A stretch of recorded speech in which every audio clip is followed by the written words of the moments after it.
بسم اللہ الرحمن الرحیم قال النبی صلی اللہ علیہ وسلم ان من احبکم الی واقربکم منی مجلسا یوم القیامة احسنکم اخلاقا وان ابغضکم وابعدکم منی مجلسا یوم القیامة الثرثارون المتشدقون۔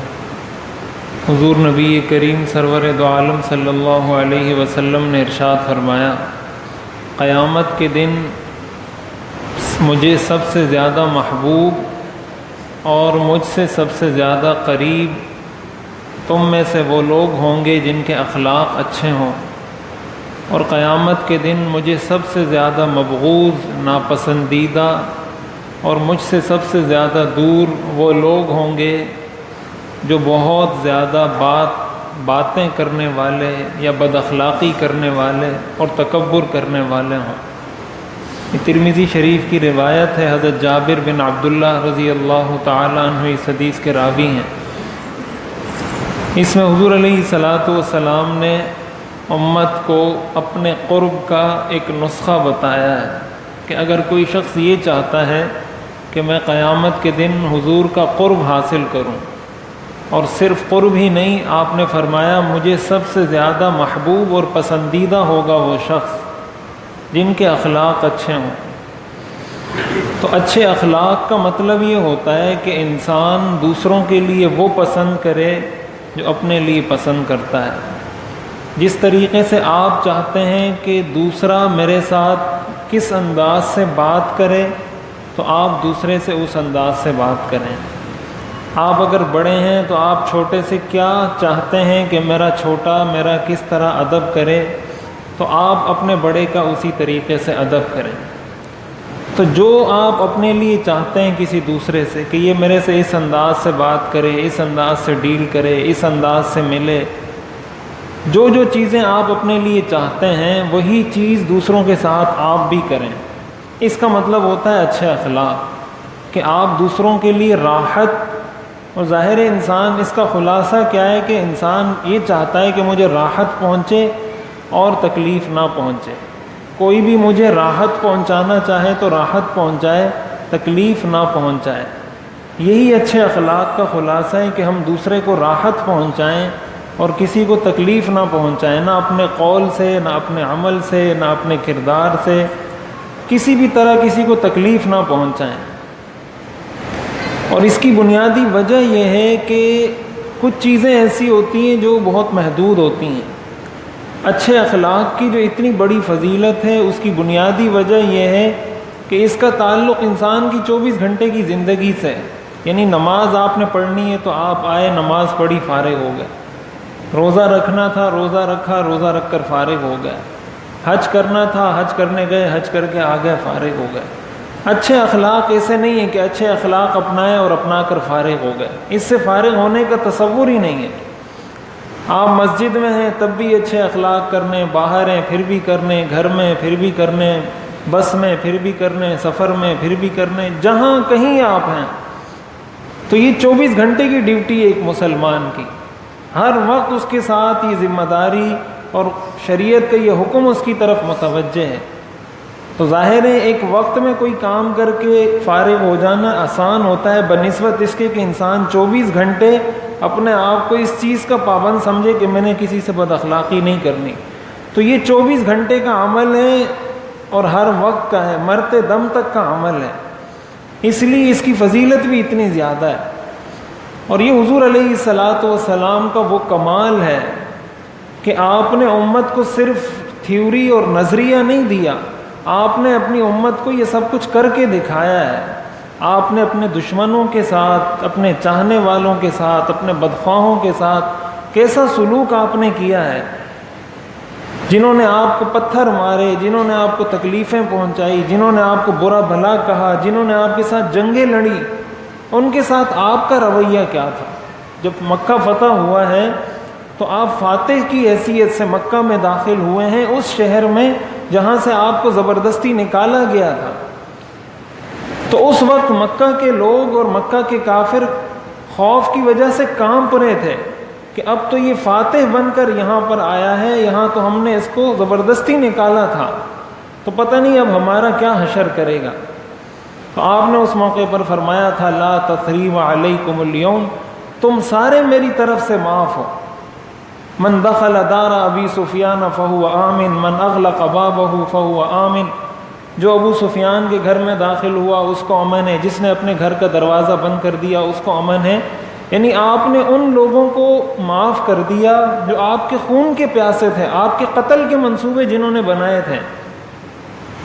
آپ نے جس رات ہجرت کی ہے اس رات کفار مکہ آپ کو قتل کرنے کے لیے آپ کے گھر حصار لگا کر بیٹھے ہوئے تھے جب آپ نے ہجرت کی ہے. تو یہ وہ چیز ہے جس سے آپ نے دنیا کو متاثر کیا ہے، اور یہ اسلام کی وہ خوبی ہے. اس لیے انسان کی معاشرتی زندگی کا یہ سب سے بڑا حکم ہے کہ انسان کے اخلاق اچھے ہوں. اور یہ بات یاد رکھنی چاہیے کہ اچھے اخلاق کا حکم صرف گھر سے باہر نہیں ہے. بعض لوگ ہوتے ہیں باہر سب سے بڑے اچھے طریقے سے ملیں گے، ہنسیں گے، مسکرائیں گے، اور گھر جائیں گے تو ایک دم ان کا چہرہ ان کا بالکل چینج ہو جائیں گے. چہرے پر ہر وقت جب بھی اپنی بیوی سے یا بچے سے یا گھر میں کسی سے بات کریں گے تو 12 بج رہے ہوں گے. تو اچھے اخلاق کا تعلق صرف باہر سے نہیں ہے. اور اگر انسان گھر میں کچھ ہے باہر کچھ ہے تو اس میں تو اس بات کا اندیشہ ہے کہ شاید یہ اچھے اخلاق نہیں ہے، اچھے اخلاق کی ریاکاری ہے. اس لیے کہ اگر اچھے اخلاق تھے تو اندر بھی تو ہونے چاہیے تھے. باہر اخلاق اچھے، اندر اخلاق کچھ اور.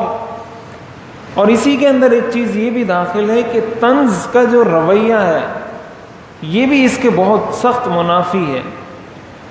طنز کی عادت نہیں بنانی چاہیے، خصوصاً اگر کوئی دین کا کام کر رہا ہے، کوئی تبلیغ کا کام کر رہا ہے، کوئی دین کی اشاعت کا کام کر رہا ہے، کوئی کسی کو اچھی بات بتا رہا ہے. تو جب بھی ایسی چیز میں طنز کا پہلو شامل ہوتا ہے تو سامنے والا کبھی بھی آپ کی بات کو ایکسیپٹ نہیں کرتا. اور یہ حضور علیہ الصلاۃ والسلام کی سنت کے خلاف ہے. ہمارے استاذ محترم حضرت مفتی محمد تقی عثمانی صاحب دامت برکاتہم نے لکھا ہے کہ میں نے ایک کتاب لکھی تھی کسی کے جواب میں، غالباً جنرل ایوب نے جو آئلی قوانین بنائے تھے خلاف اسلام، فیملی قوانین جو اسلام کے خلاف انہوں نے بنائے تھے، اس کے جواب میں وہ فرماتے ہیں میں نے ایک کتاب لکھی، اور چونکہ خود وہ اردو دان ہیں، ان کی زبان اردو ہے، پھر ادیب ہیں، تو کہا میں نے اس میں ان کو جواب دینے کے لیے ایسے زبردست جملے وہاں لکھے، ادبی جملے، کہ پڑھنے والے کو مزہ آ جائے کہ یار کیا بہترین جواب دیا. اور بڑی محنت سے میں نے وہ جواب لکھا، علمی جواب تھا لیکن انداز اس کا ادبی تھا، جس کو کہتے ہیں نا تیر مارنا کسی کو. وہ جملے نہیں ہوتے، وہ تیر ہوتے ہیں، وہ گولی ہوتی ہے جو جا کے کسی کو لگتی ہے. تو کہا جب میں نے کتاب پوری لکھ لی تو میں نے اپنے والد صاحب حضرت مفتی محمد شفیع صاحب رحمۃ اللہ علیہ کو دکھائی کہ یہ کتاب میں نے لکھی ہے. تو انہوں نے فرمایا کہ یہ کتاب اگر تم نے اس لیے لکھی ہے کہ لوگ کہیں کہ بہت بڑا ادیب ہے تو تم نے کمال کیا ہے. جو بھی پڑھے گا یہ وہ کہے گا کہ جس نے بھی لکھی ہے کمال کی اردو لکھی ہے. لیکن اگر اس لیے لکھا ہے کہ جس نے یہ غلط کام کیا ہے اس کو تنبیہ ہو جائے، اس کو یہ پتہ چل جائے کہ یہ کام میں نے غلط کیا تھا اور صحیح کام یہ ہے، تو آپ کے اس طرز سے، اس انداز سے کبھی بھی وہ اپنی اصلاح نہیں کرے گا، بلکہ وہ اس کے جواب میں ایک اور کتاب لکھے گا، پھر آپ اس کے جواب میں ایک اور کتاب لکھو گے.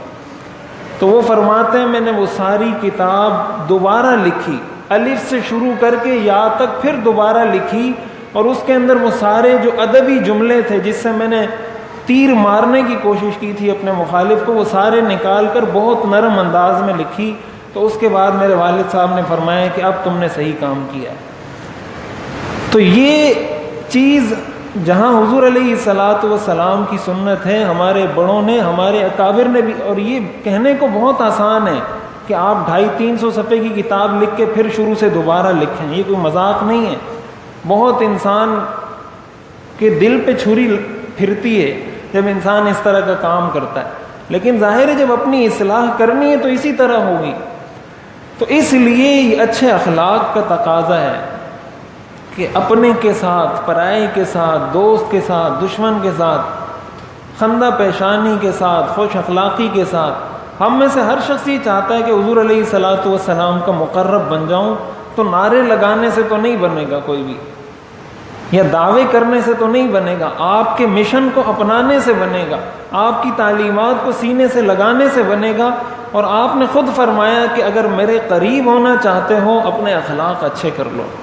تو اس لیے جس شعبہ زندگی سے بھی کوئی تعلق رکھتا ہے، اس کو اگر وہ اپنا وظیفہ جاں اور حرز جاں بنا لے تو وہ دنیا میں بھی ہر دل عزیز ہوگا، دنیا میں بھی لوگ اس کو پسند کریں گے، اور آخرت میں بھی حضور علیہ الصلاۃ والسلام کا قرب اس کو نصیب ہوگا۔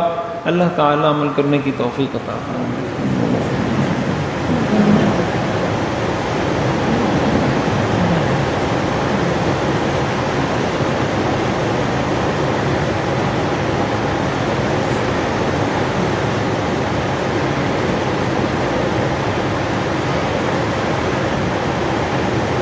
رحمتک یا